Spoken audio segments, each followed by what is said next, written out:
One of the things I enjoy doing is taking cuttings from my houseplants and growing even more. Now this is a mother-in-law's tongue.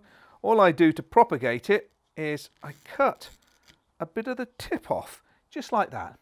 And then I insert it into a little jar of water, and eventually from the bottom I'll get little roots. And here's one that I did earlier. Look at that. See those little roots? They're perfect. And this is going to grow a little plant. So this is my planting moment.